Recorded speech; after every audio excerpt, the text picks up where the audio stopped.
오늘은 거룩하고 복된 주님의 날입니다. 다 같이 자리에서 일어나셔서 살아계신 하나님께 예배 드리겠습니다.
오직 나는 여호와를 우러러보며 나를 구원하시는 하나님을 바라보나니 나의 하나님이 나에게 귀를 기울이시리로다. 아멘.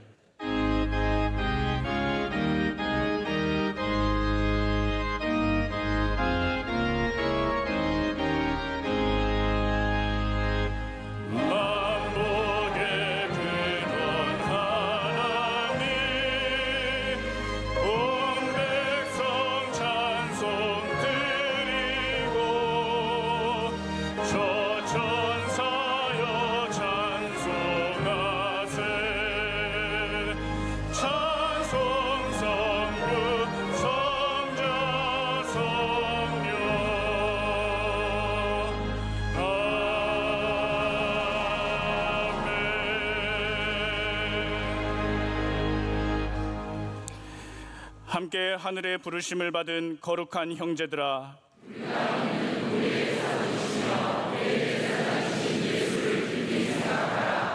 자기를 힘입어 하나님께 나아가는 자들을 온전히 구원하실 수 있으니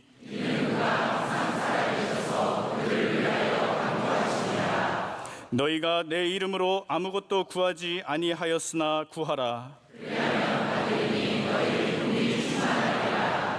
우리는 긍휼하심을 받고 때를 따라 돕는 은혜를 얻기 위하여 은혜의 보좌 앞에 담대히 나아갈 것이니라. 아멘. 이 시간 하나님 앞에 감사와 참회의 기도를 조용히 올려드리겠습니다.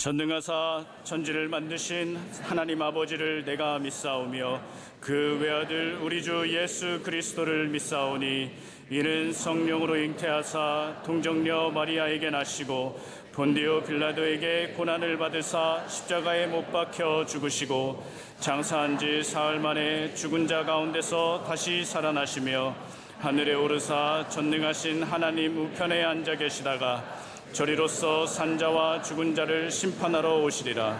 성령을 믿사오며 거룩한 공예와 성도가 서로 교통하는 것과 죄를 사하여 주시는 것과 몸이 다시 사는 것과 영원히 사는 것을 믿사옵나이다. 아멘.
예배를 위하여 이기룡 장로님께서 기도하시겠습니다.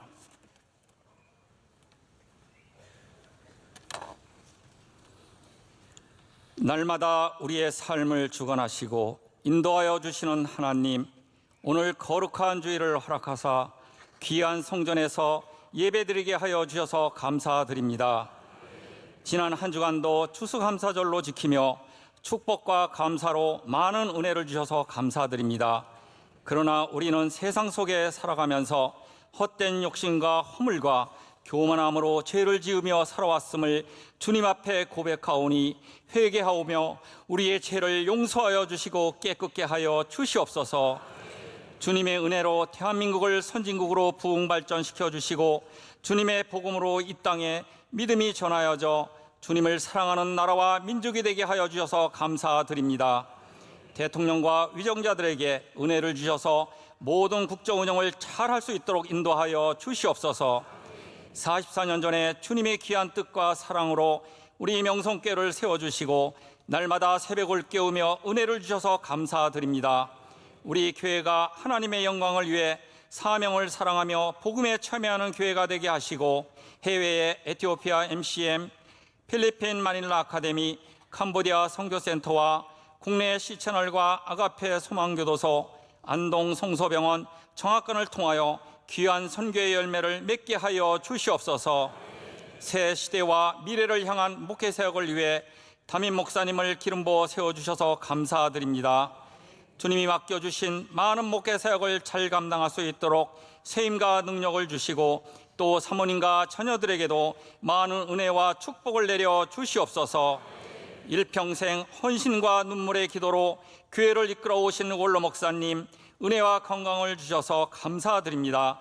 많은 비전 선교 사역과 군 선교를 잘 감당할 수 있도록 은혜를 주시고 또 기도와 내조로 함께하여 주시는 사모님께도 많은 은혜와 건강을 지켜 주시옵소서. 주님의 은혜로 여선교회가 주관한 파조에도 잘 마칠 수 있도록 인도하여 주셔서 감사드립니다. 오늘 담임 목사님을 통해 주시는 귀한 하나님의 말씀 위에 은혜를 내려주시고 예배를 드리는 모든 성도들에게 성령 충만함으로 다가와 우리의 심령을 따뜻하게 하여 주시옵소서. 오늘도 하늘의 복과 땅의 복을 내려주시며 우리를 사랑하여 주시는 예수님의 이름으로 기도드립니다. 아멘.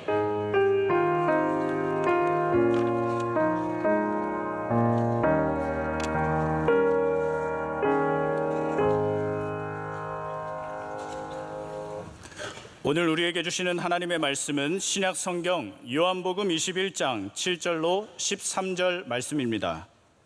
신약 184면쯤에 있는 요한복음 21장 7절로 13절 이 말씀을 김무성 강미애 집사님께서 봉독해 주시겠습니다. 예수께서 사랑하시는 그 제자가 베드로에게 이르되 주님이시라 하니 시몬 베드로가 벗고 있다가 주님이라 하는 말을 듣고 겉옷을 들은 후에 바다로 뛰어내리더라.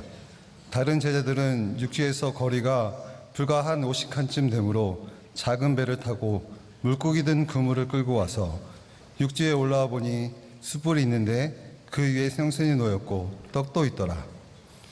예수께서 이르시되 지금 잡은 생선을 좀 가져오라 하시니 시몬 베드로가 올라가서 그물을 육지에 끌어올리니 가득히 찬 큰 물고기가 153마리라 이같이 많으나 그물이 찢어지지 아니하였더라. 예수께서 이르시되 와서 조반을 먹으라 하시니 제자들이 주님이신 줄 아는 고로 당신이 누구냐 감히 묻는 자가 없더라. 예수께서 가셔서 떡을 가져다가 그들에게 주시고 생선도 그와 같이 하시니라. 아멘. 담임 목사님께서 교회 소식을 전해 주시겠습니다.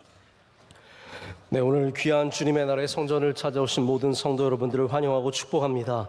먼저 우리 지난 추수감사절 모든 감사를 하나님께 다시 한번 올려드립니다. 수고하신 성도 여러분들, 또 참여하신 분들, 준비하신 분들 다 감사드리고, 우리가 지금 앞에 보는 헌물들과 바깥에 있는 헌물들은 과일과 야채, 채소 이런 것들인데 오늘 저녁 예배를 마치고는 여러분께 나눠드립니다. 그래서 여러분 가운데 나는 저 과일을 꼭 먹어야 살겠다라는 분들이 계시다면 하나 찜해 두시고 오늘 저녁에 예배 마치고 하나씩 가져가시면 좋겠습니다. 2025년도 수능 시험을 앞두고 저희가 이 수능생들을 위해서 기도를 오늘 합니다. 2부 때 했고요. 오늘 3부 때도 잠시 우리 봉헌 기도 후에 순서를 갖겠습니다. 여러분께서도 같이 기도에 동참해 주시고 축복해 주시면 감사하겠습니다. 우리 사랑의 나눔 상자를 이미 잘 배포했고 저희가 이제 수거하고 회수하는 가운데 있습니다. 여러분 가져가신 분들은 꼭 가져오시고 다음 주일까지 시간을 지켜서 가져와 주시길 부탁드리겠습니다. 우리 세례와 입교에 해당하시는 자녀들 또 본인이 해당되시는 분들 이 주보 자료를 잘 참고하셔서 이번 기회에 세례 입교 받으시기를 바라고요. 우리 청년대학부는 토요일 뉴송제의 예배를 드리고 있습니다. 오후 5시고요. 제가 연말에 11월, 12월은 계속해서 말씀을 전합니다. 자녀들 많이 보내주시고 또 비전 집회가 시작되는데 우리 나가시는 길에 우리 청년대학부 홍보 데스크에 들리셔서 여러분 자녀들도 많이 소개시켜 주시면 감사하겠습니다.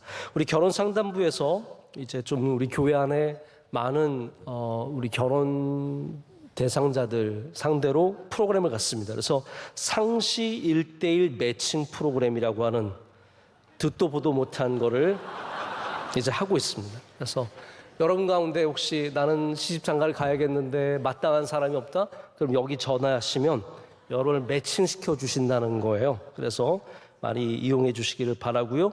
우리 C채널의 상위 기관인 아가페 재단에서 다문화 가정, 여러 이런 이주자들 가정에 있는 아이들을 위해서 유스 콰이어를 이제 시작을 합니다. 여러분께서 홍보해 주시기를 바랍니다.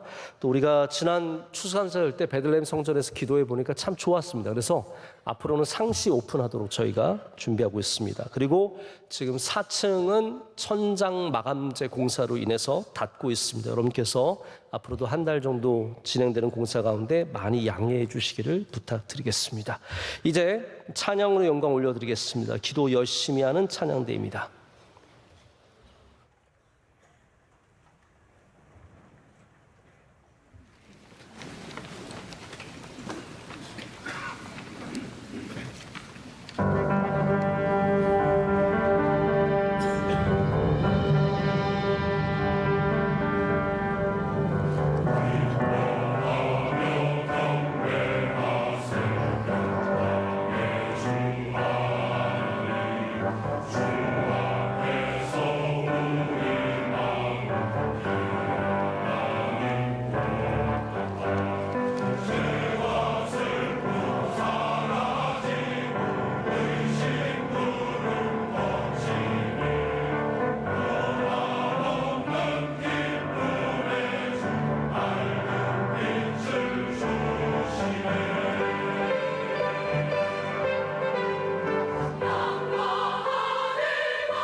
이제 말씀으로 은혜 받는 시간입니다. 담임 목사님께서 깨어진 틈으로 은혜가 들어오다 제아의 말씀 선포하실 때 큰 은혜의 시간이 될 줄 믿습니다.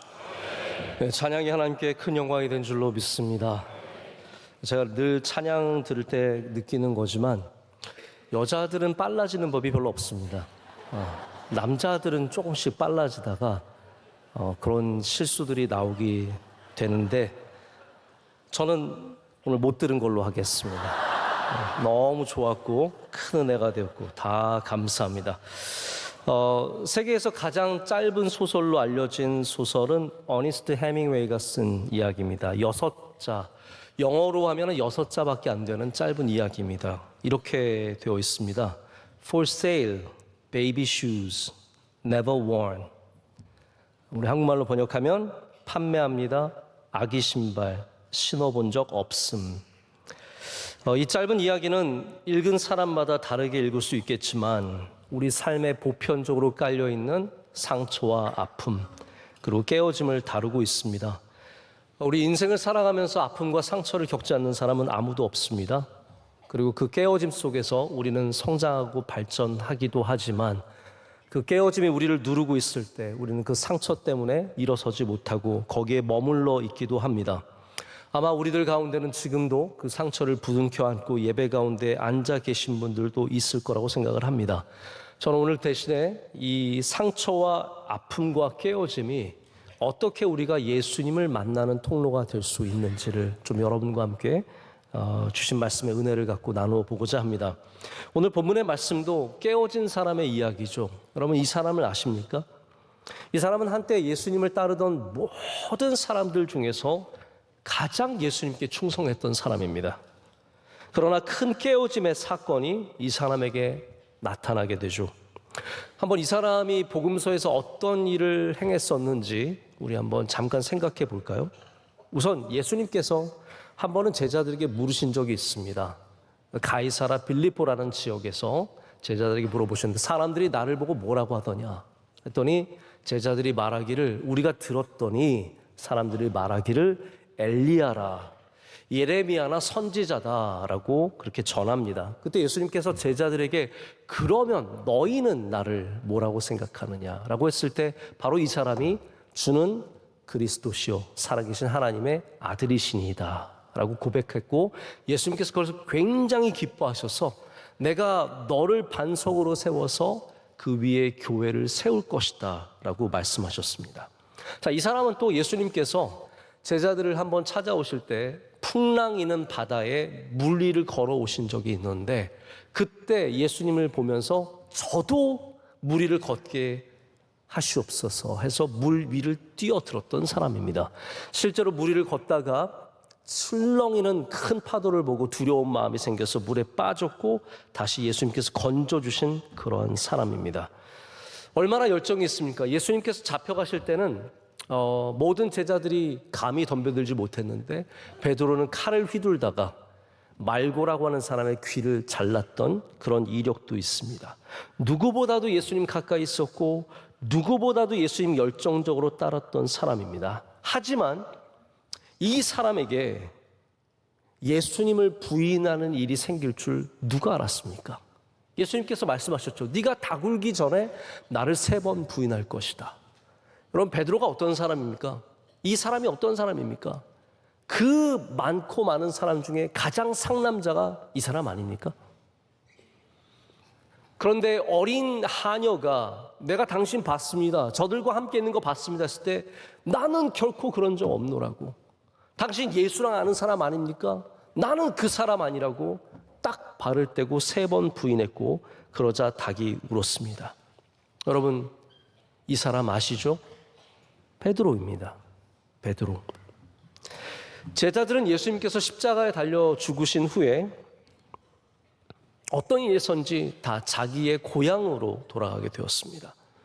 그래서 베드로가 오늘 말씀에 나오진 않지만 바로 전절에 나는 고기 잡으러 가노라 라고 하면서 갈릴리로 돌아갑니다. 3년 전에 어부의 모든 삶을 다 내려놓고 예수님 쫓아갔었는데 예수님이 그렇게 말씀하시고 그렇게 많은 기적을 보여주시고 그렇게 많은 이적을 행하셨지만 그걸 다 보고도 막상 예수님이 십자가에 죽으신 후에는 다시 어부의 길로 돌아가는 게 이게 제자의 모습이고 또 우리의 모습이기도 합니다. 우리의 현실입니다.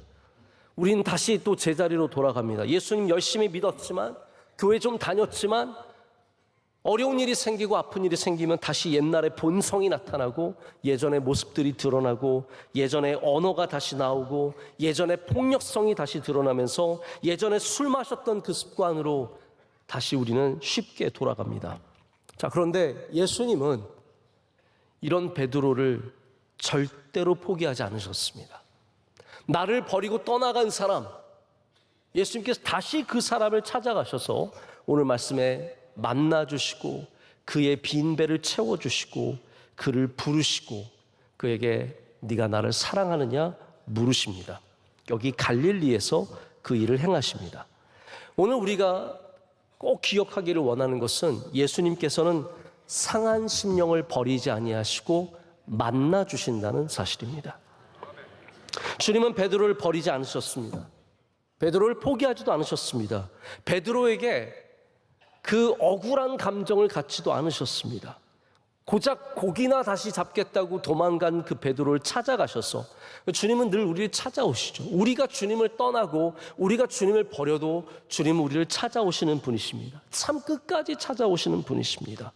그런데 만나신 다음에 저같이 속 좁은 사람이라면 만났으면 좀 따져보고 싶을 것 같아요. 너 왜 그랬니? 네가 인간이니? 내가 너한테 해준 게 얼마고, 우리 함께 다니면서 그 많은 일들을 같이 했고, 내가 그 수많은 기적을 행하고 너 그거 다 봤지 않니? 너 어떻게 이럴 수 있니? 네가 나한테 그러면 안 되지. 다른 사람은 다 배반해도 너는 배반하면 안 되지. 한번 따져볼 수 있지 않겠습니까? 근데 예수님은 그 예전의 상처를 다시 짓누르지 않으십니다. 그리고 물으십니다. 네가 나를 사랑하느냐? 여러분, 우리가 죄짓고 우리가 잘못하고 우리가 상처를 많이 입고 숨어 들어가면 주님께서 오셔서 너 예수님 믿는다고 하면서 왜 그 죄 졌냐? 너 나 따른다고 하면서 왜 이렇게 쉽게 무너지냐? 그렇게 우리에게 따지지 않으십니다. 늘 오셔서 하는 질문은 이겁니다. 네가 나를 사랑하느냐? 그럼 우리가 주님을 사랑하면 우리의 상처는 상처로 머무는 것이 아니라 우리에게 다시 능력이 되고 다시 우리로 걸어가는 힘이 되게 합니다. 예수님께서 오셔서 따지셨으면 얼마나 재밌었겠습니까? 너 내가 그랬지, 너 내 배반할 거라고. 근데 너 뭐라 그랬어? 제가 주님 배반하면 손에 장을 짓겠습니다. 장 쥐져봐. 야, 입이 붙어 있으면 말을 해봐. 그러나 주님은 단 한 가지의 질문만 던지십니다. 네가 나를 사랑하느냐? 네가 나를 사랑하느냐? 네가 나를 사랑하느냐? 여러분, 주님은 상처 입은 우리에게 먼저 위로하시는 분이십니다. 할렐루야.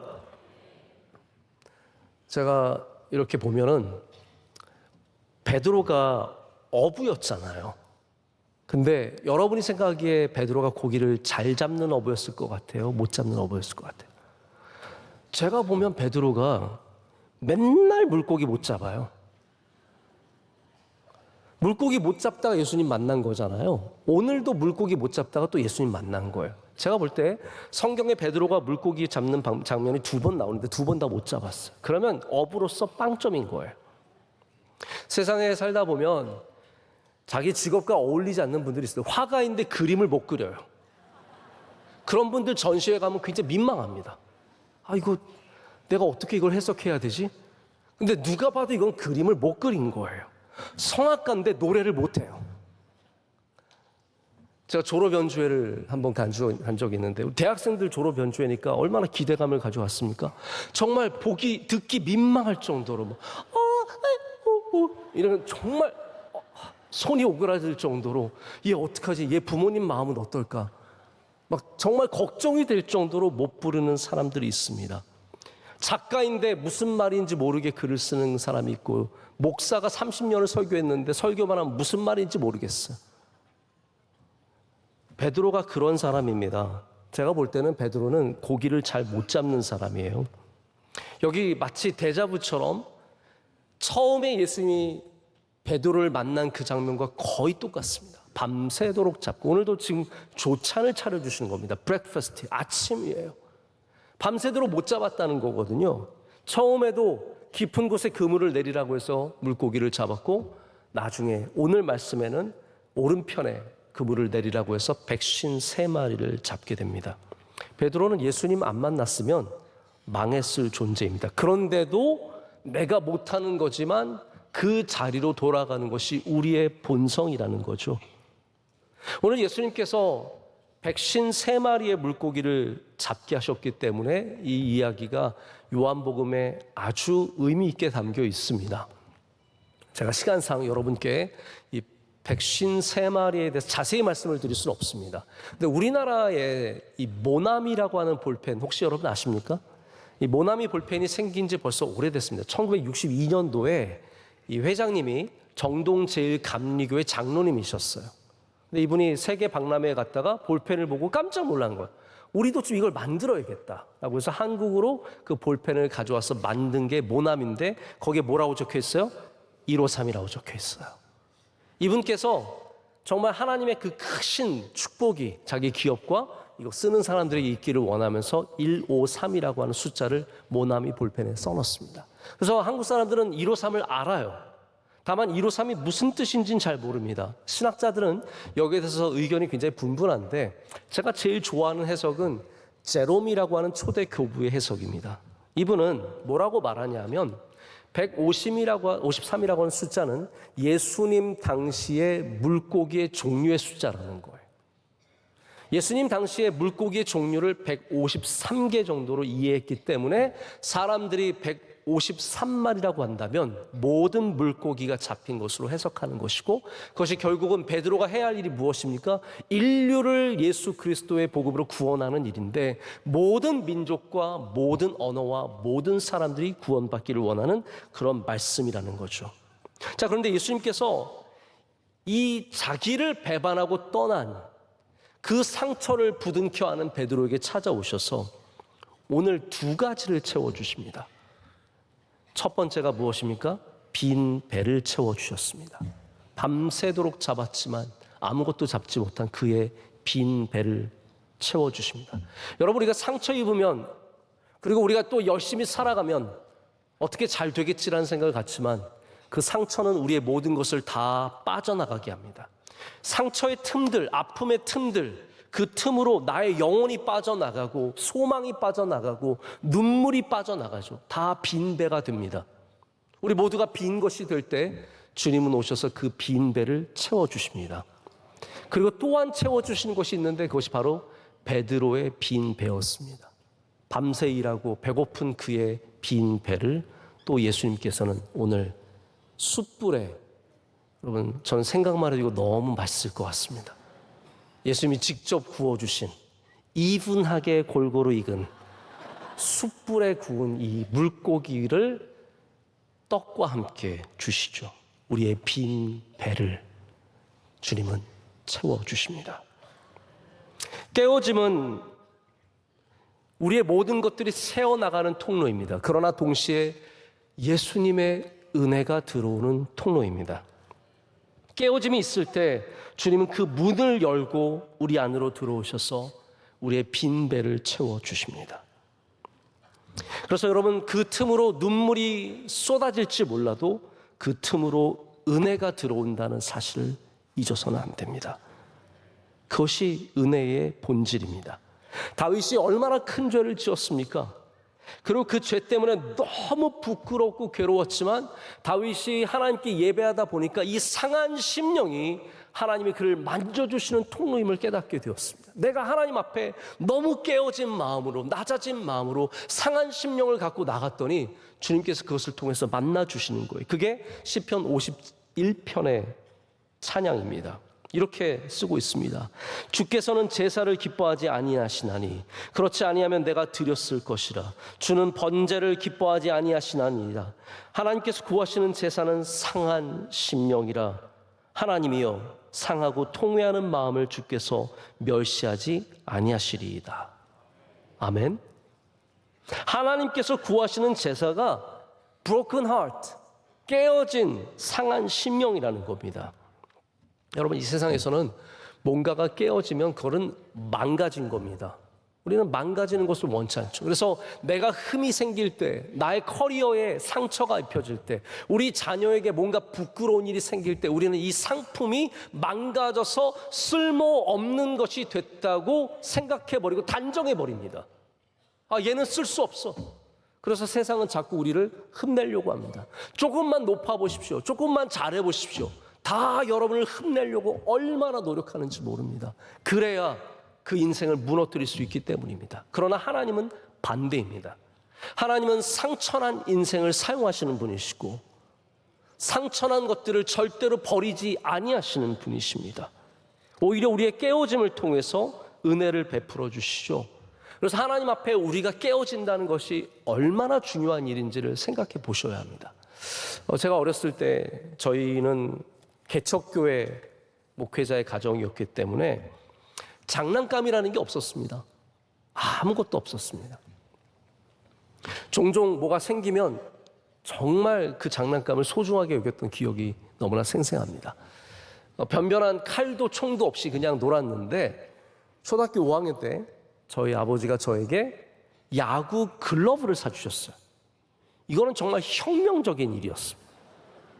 처음으로 야구 글러브를 들고 공을 받으려고 하는데, 근데 여러분 야구 글러브를 사신 분들은 아실 겁니다.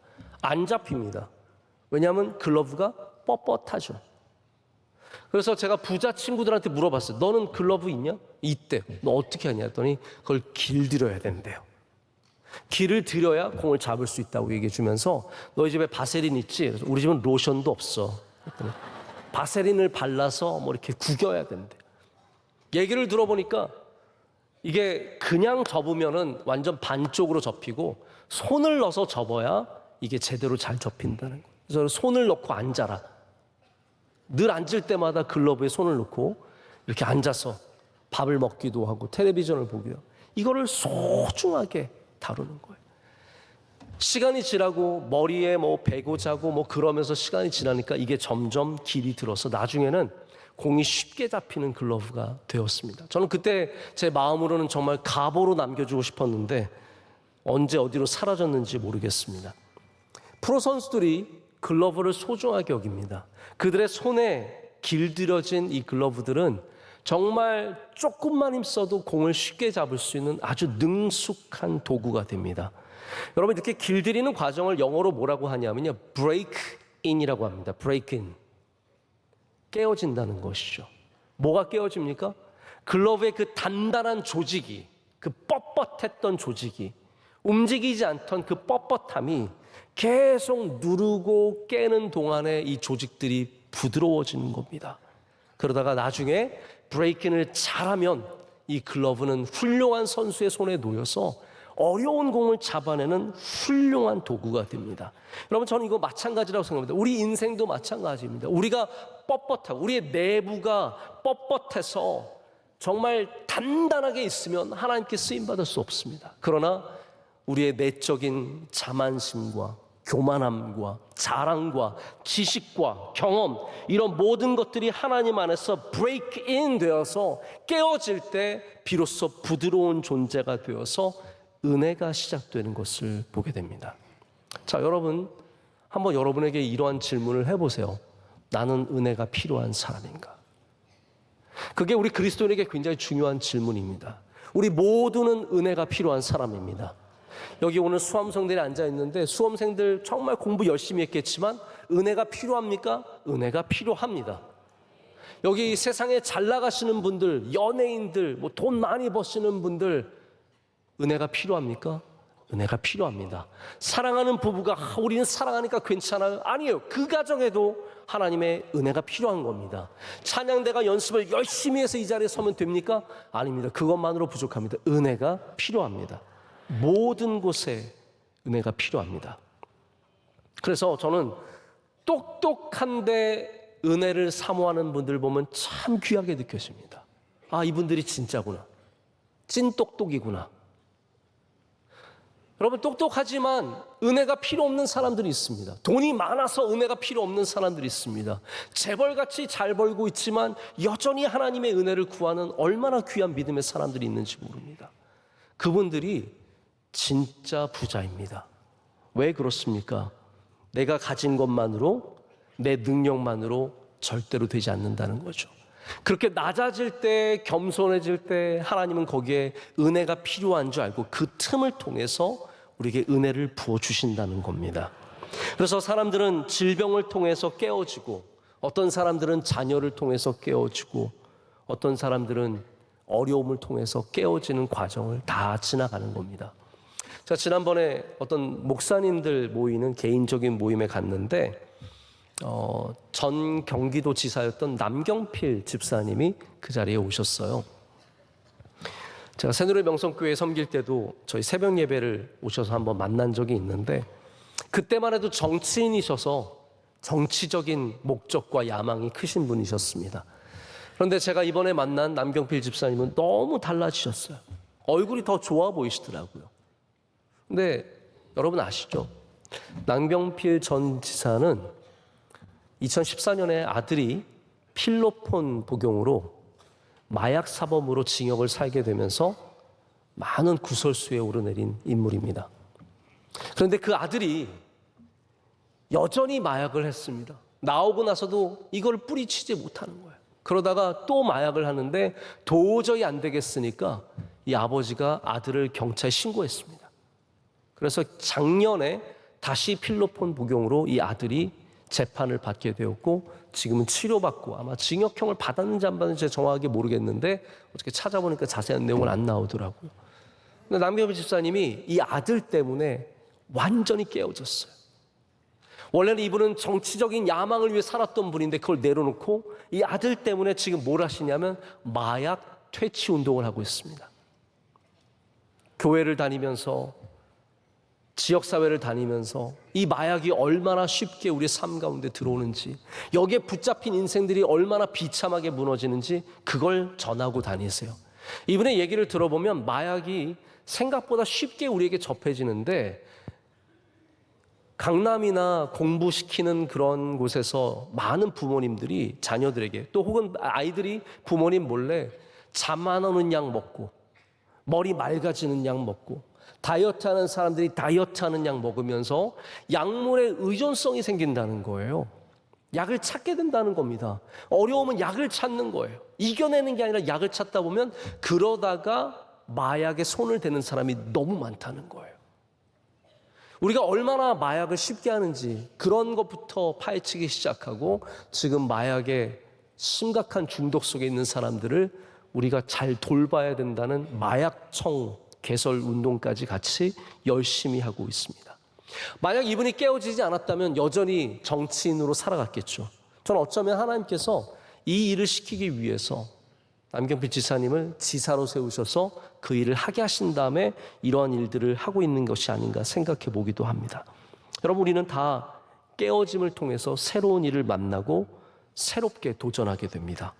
서양의 성경에 있는 다양한 인물들이 다 이런 깨어지는 경험을 했습니다. 모세가 왕자로 40년을 살다가 도망자가 되어서 이름 없는 목동으로 40년을 살았습니다.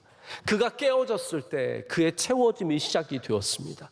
모세가 갖고 있는 그 깨어진 상처의 틈으로 하나님께서 그를 만나주셨고 그를 불러주셨고 그를 사용해 주셨습니다. 할렐루야. 한나가 아팠습니다. 왜 아팠습니까? 한나는 부유한 가정에 시집간 훌륭한 여인이었습니다. 남편이 귀했습니다. 엘가나는 하나님을 경외했고 부자였습니다. 온갖 사랑을 다 받았습니다. 그러나 그에게도 큰 상처가 있었는데 바로 아이가 없는 상처였습니다. 자녀가 없어서 그 결핍의 깨어짐으로 눈물이 쏟아져 내리는 겁니다. 근데 하나님께서 그 눈물 가운데 이 딸을 만나 주시지 않습니까? 자, 여기서 우리가 한 가지 좀 분별해야 되는 게 있습니다. 상처가 다 깨어짐이 되는 건 아닙니다. 상처가 잘 아물지 않으면 골마서 터져서 우리의 생명을 위협하게 된다는 사실을 아십니까? 상처가 잘 아물도록 하는 것이 우리가 가져야 하는 지혜입니다. 그것이 깨어짐입니다. 상처가 아물지 않고 분노가 되고 복수심이 되고 밤에 그것 때문에 밤잠을 이루지 못하고 생각만 하면 안에서 뭔가 끌어오르면 그건 우리가 상처라고 말하지 않고 깨어짐이라고 말하지 않고 쓴뿌리라고 말하게 됩니다. bitterness, 쓴뿌리가 됩니다. 여러분 기억하십니까? 요셉이 형들에 의해서 팔려갔습니다. 근데 요셉에게 쓴뿌리가 없었던 것을 아십니까? 나 형을 만나면 복수해야지. 다 싹 다 그냥 죄송합니다. 죽여버려야지. 이게 우리의 본능이지 않겠습니까? 그런데 쓴뿌리를 가지면 그 쓴뿌리가 나를 그 자리에 꽉 붙잡고 절대로 우리를 보내주지 않습니다. 과거에 머물러 있게 됩니다. 날마다 그 생각에 머물러 있게 됩니다. 부정적인 생각과 그 감정의 소용돌이가 날마다 내 안에서 흘러 넘치게 되죠. 쓴뿌리에 사로잡힌 사람들은 다 망하는 겁니다. 요셉이 왜 살았습니까? 당신들은 나를 헤아려 했으나 하나님께서 그것을 선으로 바꾸사 지금과 같이 당신을 구원하신 건 아닙니까? 이렇게 고백할 수 있는, 상처를 믿음으로 치유할 수 있는 과정들이 필요하다는 거예요. 압살롬을 보십시오. 제가 자세한 내용을 다 말씀드릴 수는 없지만 압살롬은 그의 아버지 다윗을 향한 복수심이 있었습니다. 여러 가지 이유가 있습니다. 그래서 기회가 왔을 때 예루살렘에서 쿠데타를 일으켜서 아버지의 뒤를 쫓아갑니다. 아버지 다윗은 정신없이 도망가느라 몇 명 데리고 도망가면서 그들조차도 너희들 나 따라오면 죽느라고 다 돌려보내려고 합니다. 근데 압살롬이 그렇게 쓴 뿌리를 갖고 아버지에게 도전했는데 결국 다윗이 죽는 게 아니라 압살롬이 죽게 되었습니다. 압살롬아, 압살롬아, 내 아들아, 내 아들아, 네가 왜 쓴 뿌리를 만나서 너희 이 귀한 인생을, 그 아름다운 삶을 버리냐고 다윗이 울지 않습니까? 여러분, 쓴 뿌리를 오는 이 시간 잘라내는 은혜가 있으시길 축복합니다.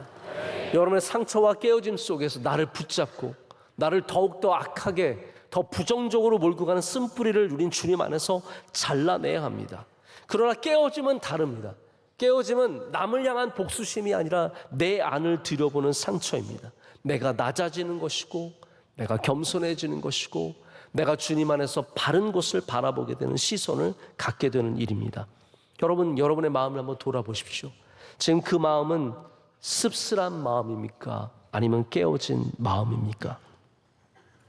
이 깨어짐을 통해서 우리의 토기장애를 만납니까? 아니면 쓴뿌리로 인해서 하나님을 떠나게 됩니까? 우리 이 두 개의 갈림길에 항상 서게 됩니다. 자, 베드로는 별로 자랑할 게 없는 사람입니다. 그는 어부였습니다. 베드로가 가장 자랑할 수 있는 것은 믿음밖에 없었습니다. 그는 신앙 고백을 했고 무리를 걸었고 예수님 사랑한다고 칼을 휘둘렀던 행동대장이고 예수님의 수제자였습니다. 예수님은 가장 큰 베드로의 자랑인 믿음을 깨뜨리십니다. 너 네가 믿는다고 생각하지? 아니라는 거죠. 주는 그리스도시요. 그거 할 때도 바요나 시모나 그것을 알게 한 것은 너가 아니라 하나님이시라고 말씀하셨어요. 그러니까 내가 대단한 존재인 줄 아는 게 얼마나 위험한 일입니까? 베드로는 내 믿음이 대단한 줄 알았는데 여자아이가 하나가 와서 예수님 너 같이 있었지 말했더니 난리치면서 아니라고 손살을 치지 않습니까? 근데 그 깨어진 것이 우리의 부끄러움이 되는 게 아니라 우리를 회복시켜 주시는 또한 자리가 됨을 믿어야 합니다. 그 회복시켜 주시면서 사랑을 듬뿍 부어주시고 그 틈으로 은혜를 흘려보내시지 않습니까? 그러면서 내 양을 먹이라, 내 양을 치라, 내 양을 먹이라 맡기십니다. 부흥의 주제를 연구했던 벤스 헤브너라고 하는 박사님이 이렇게 말했습니다. 제가 그냥 읽어드리겠습니다. 하나님은 깨어진 존재를 사용하십니다. 깨어진 흙이 곡식을 길러내고 구름이 깨어져야 비가 됩니다. 곡식은 깨어져서 빵이 되고 빵이 깨어져야 누군가에게 힘이 됩니다. 향유 옥합이 깨어질 때 비로소 향기가 나기 시작합니다. 베드로가 후회하며 울었을 때 그는 전보다 더 능력 있는 존재가 되어서 돌아왔습니다. 여러분, 이건 여담이지만 여러분들도 너무 완벽해지려고 하시면 안 됩니다. 사람들에게 내 상처를 꽁꽁 숨기고 완벽한 사람처럼 보이려고 너무 노력하지 마십시오. 겉으로 보이기에도 완벽한 사람처럼 머리끝부터 발끝까지 다 철저하게 꾸미고 손톱도 하나 틀어진 게 없고 눈썹도 양쪽이 정확하게 대칭이고 색깔이 딱딱 맞아서 핸드백, 신발 모든 게 딱딱 맞고 그러면 틈이 없기 때문에 여러분 주변에 사람이 없게 됩니다. 그러나 뭔가 약간 허술해 보세요. 허술하면 사람이 많이 붙습니다. 우리 원로 목사님 허술하다고 말씀드리는 건 아니지만 제가 양복을 보면 늘 구겨져 있고 정말 며칠을 입었는지 도대체 가늠할 수 없는 와이셔츠를 입고 계시고 근데 우리 원로 목사님 그 허술한 것이 얼마나 매력이에요? 그럼 목사들한테 너무 완벽한 걸 요구하시면 안 됩니다. 어떤 분들은 여기 앉아가지고 내가 뭐 틀리는 것만 찾고 있어요.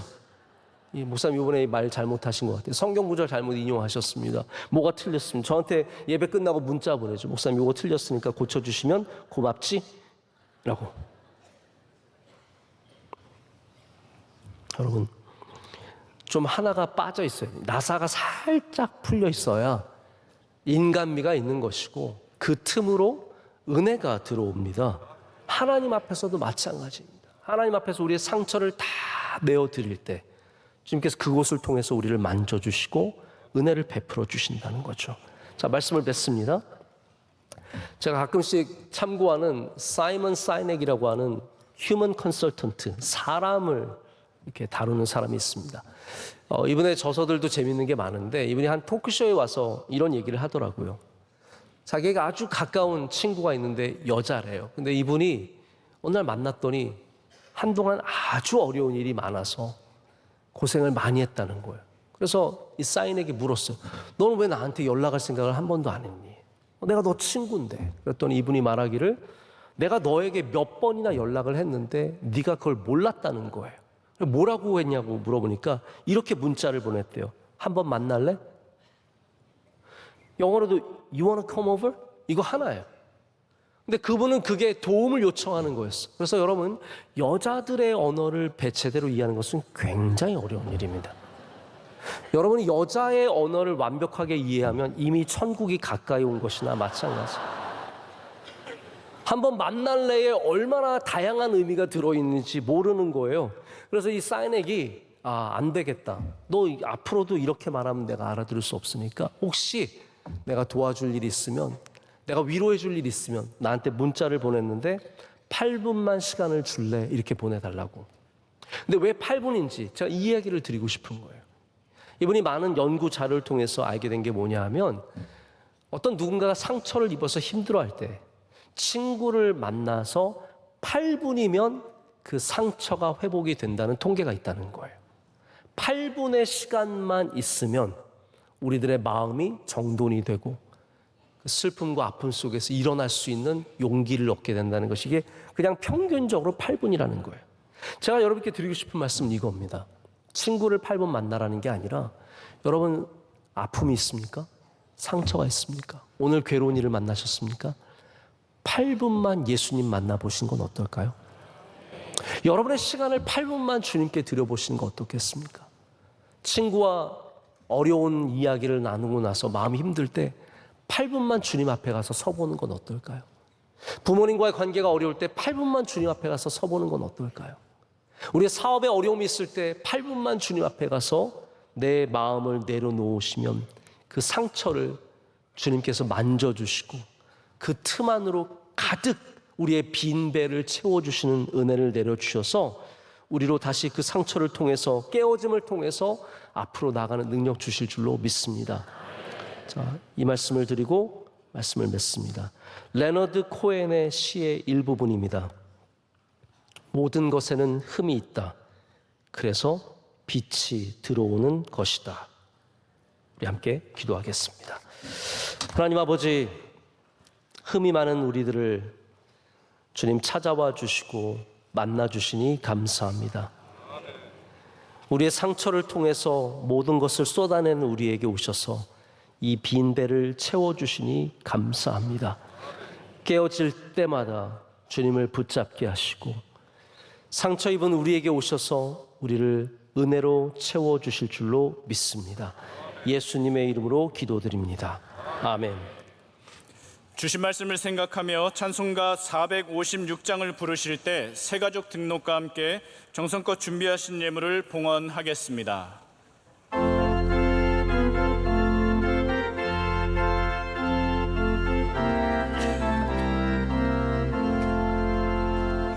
거친 세상에서 실패하거든 그 손 못 자국 만져라.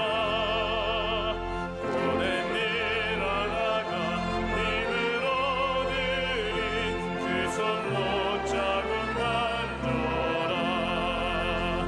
그 손 못 자국 만져라. 그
풍성하신 하나님 아버지, 모든 감사와 영광을 주님께 올려드립니다.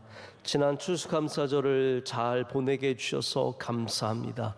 우리 예배를 기억하여 주시오며 헌신을 기억하여 주시오며 수고한 모든 주의 종들에게 은혜를 베풀어 주시옵소서. 오늘 시간도 주님께 감사함으로 예물을 올려드릴 때 기뻐 받아 주시옵고 드리는 모든 손길들 위에 복을 더하여 주시오며 하나님, 마음으로는 풍성하지만 드리지 못하는 사람들에게도 한없는 복을 내려 주시옵소서. 하나님께서 주님의 뜻에 합당하게 예물을 사용해 주셔서 하나님의 영광이 예물을 통해서 세상 가운데 흘러 들어가게 하여 주시옵소서. 하나님, 우리 대한민국을 주의 손에 붙잡아 주시옵소서. 우리는 똑똑해졌고 우리는 잘 살게 되었지만 우리는 더 교만해졌습니다. 하나님, 이 나라와 민족을 불쌍히 여겨 주셔서 주님 앞에 겸손한 나라 되게 하여 주시오며 대통령과 위정자들에게 은혜를 더하여 주시오며 나라 안팎의 모든 문제들을 주님 보살펴 주시옵소서. 한국 교회의 은혜를 주시오며 우리 명성교회도 주님 사랑하는 교회로 영원토록 오직 주님의 신앙으로 나아가게 하여 주시옵소서. 맡겨주신 선교의 사명을 잘 감당케 하여 주시고 하나님, 섬기는 기관들마다 은혜를 내려주셔서 하나님, 모든 선교기관들 가운데 기름 부어주시며 선교사님들과 함께하여 주시며 원로 목사님의 귀한 선교 사역에 주님 늘 동행해 주시며 세임과 능력 내려 주시옵소서. 오늘 아름다운 찬양 올려드린 찬양대의 찬양을 흠양하여 주시옵고 모든 예배위원들과 보이지 않는 곳에서 수고하는 차량부와 식당부와 교회학교 교사들과 꽃꽂이부와 방수부 미화부까지 하나님께서 일일이 복의 복을 더하실 줄로 믿습니다. 오늘 기도하신 장로님의 기도를 흠양하신 줄로 믿습니다. 주의 은혜 손으로 붙잡아 주시옵소서. 성경 몽독한 귀한 가정 위에 하나님 함께하여 주셔서 복이 갑절이나 있게 하여 주시옵소서. 모든 성도들 삶에서 항상 승리하게 하여 주시오며 하나님, 특별히 오늘 수능 보는 학생들 함께 기도해야 할 때 주님께서 우리 가운데 역사하여 주시오며 이들을 선하게 인도해 주실 줄로 믿습니다. 예수님의 이름으로 기도드립니다. 아멘. 자리에 앉아주시면 감사하겠습니다.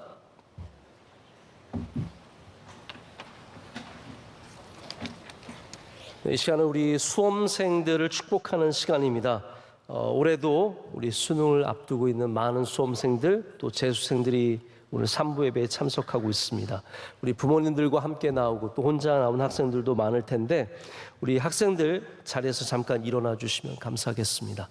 자, 여러분 사실 이만한 나이에는 일어서는 것도 싫어요. 네. 저도 사랑받는 것이 참 쉽지 않다는 생각을 해봅니다. 제가 가끔씩 이 앞에 설 때 우리 교회가 저를 사랑해 주시고 뭐 박수 쳐 주시면 저는 정말 힘듭니다. 부끄럽고 어쩔 줄 몰라서 저도 그런데 아이들이 얼마나 그렇겠습니까? 그러나 저는 교회는 사랑받는 연습도 해야 되는 곳이라고 생각합니다. 오늘 우리 자녀들을 정말로 사랑해 주기를 원하고요. 또 축복해 주기를 원합니다. 우리 학생들 12년 동안 공부한 거 어떻게 하루 만에 다 나의 모든 실력을 나타낼 수 있겠습니까? 그래서 하나님의 은혜가 더욱더 필요한 겁니다. 공부 잘하는 학생은 학생대로 필요한 거고 공부가 부족한 학생들은 또 부족한 학생대로 하나님의 은혜가 필요합니다. 이 시간 우리가 함께 이 학생들을 위해서 통성으로 기도할 겁니다. 여러분께서는 축복의 마음을 담아서 지혜와 명철을 달라고, 그리고 시험 보는 당일날 좋은 컨디션 달라고, 또 하나님께서 지혜를 주셔서 헷갈리는 문제, 이건지 저건지 헷갈리는 문제 좋은 선택할 수 있도록 은혜 주시고, 또 가물가물한 거 기억나게 해주시고, 여러분들 이름 가물가물한 생각나면 너무 기분 좋지 않아요? 우리 학생들도 가물가물한 거 생각나는 은혜 주셔서 하나님께서 귀하게 사용해 주실 줄로 믿습니다. 그러나 여러분, 수능은 인생의 아주 일부분입니다. 여기에 성공했다고 인생에 성공하는 게 아닙니다. 그래서 우리 아이들이 절대적으로 성공하는 인생이 되려면 우리 끝까지 하나님과 동행하며 잘 되는 인생이 될 수 있도록 우리가 그 일을 위해서 더욱더 우리 기도해 줘야 합니다. 우리 부모님들은 옆에 계시면 우리 자녀들의 손을 잡아주시고, 또 멀리 계신 분들은 오셔서 머리에 손을 얹으셔도 좋습니다. 우리들도 다 함께 우리 수능 학생들 위해서 다 같이 두 손을 들고 주여를 딱 한 번만 같이 외치겠습니다. 주여 외치고 기도하겠습니다. 주여! 하나님 아버지, 오늘 주님의 크신 은혜 가운데 주님의 귀한 자녀를 위해서 기도하는 시간을 허락해 주셔서 감사합니다. 하나님이 자녀들에게 복의 복을 더해 주시오며 은혜로 함께하여 주시오며 특별히 하나님 수능 볼 때 하나님께서 지혜와 명철을 허락하여 주셔서 넉넉히 감당하게 하여 주시오며 하나님 그 오래된 지식들이 다 사라지지 않게 하여 주시고 열심히 외웠던 것들이 기억나게 하여 주시오며 하나님 넉넉히 감당하는 은혜를 주실 줄로 믿습니다. 수능 보는 당일날 하나님 지치지 않게 하시고 힘들지 않게 하여 주시고 처음부터 끝까지 하나님 넉넉히 감당할 수 있는 체력과 은혜 허락하여 주시옵소서. 하나님 부모님들을 위해서 기도합니다. 부모님들이 얼마나 많은 수고했는지 모릅니다. 주께서 기억하여 주셔서 세임과 능력 허락하여 주시오며 하나님 좋은 믿음의 본이 되는 부모님들 되게 하여 주시옵고 주의 능력의 손으로 붙잡아 주셔서 가정이 복을 받고 하나님께 영광 올려드리는 놀라운 은혜가 있게 하여 주시옵소서. 교회의 사랑받게 하여 주시며 교회의 축복받게 하여 주시오며 주님과 함께 동행하는 삶이 되어서 모두가 인생 가운데 좋은 열매가 얻을 줄로 믿습니다. 주님 은혜 내려 주시옵소서. 역사하여 주시옵소서. 주님께 모든 것 맡깁니다. 하나님 아버지 감사합니다. 오늘 주님의 이렇게 귀한 자녀들이 우리 삼부 예배에 참석하여 수능을 앞두고 함께 기도하게 하시니 감사합니다. 한 명 한 명 보석과도 같은 우리 아이들, 우리 부모님들이 낳을 때 기쁨의 눈물을 흘렸던 너무나 소중한 아이들입니다. 하나님 이들을 축복합니다. 주님께서 주의 강하신 팔로 붙잡아 주셔서 이번에 보는 수능 잘 감당케 하여 주시옵소서. 지혜와 명철을 허락하여 주시오며 가물가물한 것들이 기억나게 하시고 헷갈리는 것들 가운데 분별력을 갖게 하셔서 하나님 수능을 잘 치를 수 있는 은혜와 또한 건강도 허락하실 줄로 믿습니다. 수능 당일날 가장 좋은 컨디션 갖게 하여 주시오며 마음의 모든 짐을 내려놓고 주님이 주신 은혜로 기쁨 가운데 잘 감당케 하여 주시옵소서. 이들의 앞날을 주님 축복하여 주셔서 수능만 이들의 삶에 있는 어려움이 아니라 앞으로 많은 어려움들이 있을 텐데 넉넉히 감당케 하여 주시오며 모든 곳에서 다윗처럼 승리하는 주의 자녀들 되게 하여 주시옵소서. 하나님 부모님들을 위해서도 기도합니다. 지난 1년 동안 눈물로 뒷바라지한 우리 부모님들을 위로하여 주시옵고 믿음의 본이 되게 하여 주시오며 기도하는 부모님들 되게 하셔서 우리 부모님들이 하나님 수능을 잘 감당할 뿐만 아니라 우리 자녀들을 위해서 크게 축복하는 좋은 부모님들 되게 하여 주시옵소서. 교회에 사랑받게 하시고 교회 축복받게 하시고 힘을 얻고 나아가 세상에서 승리하는 주의 자녀들 다 될 줄로 믿습니다. 모든 것을 주님께 감사함을 하며 예수 그리스도의 이름으로 기도드립니다. 아멘. 박수로 축복하겠습니다. 감사합니다.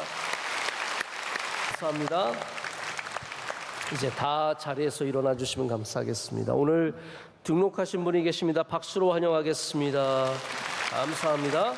그리고 오늘 우리 한 달에 한 번씩 성소병원에서 우리 직원들께서 올라오셔서 함께 예배드리고 계시는데 오늘 한 27명인가 올라오셨어요. 이쪽에 앉으셨습니까? 네, 우리 잠깐 손 들어서 표해 주시겠습니다. 네, 우리 성소병원 사랑합니다. 축복합니다. 감사합니다. 환영합니다. 오늘 찬양에 큰 은혜 받았습니다. 찬양대 사랑합니다. 축복합니다. 감사합니다. 네, 오늘은 마지막 찬양하지 않고 제가 바로 축도함으로 예배를 마치겠습니다. 이제는 우리 주 예수 그리스도의 크신 은혜와 하나님 아버지의 영원하신 사랑과 성령님의 함께하심이 오늘 주님께 예배드리며 우리의 모든 깨어진 틈으로 주의 은혜를 맛보고 나아가는 주의 모든 사랑하시는 성도들과 특별히 우리 수험생들 위해 이제로부터 영원토록 함께 하시기를 간절히 축원하옵나이다. 아멘.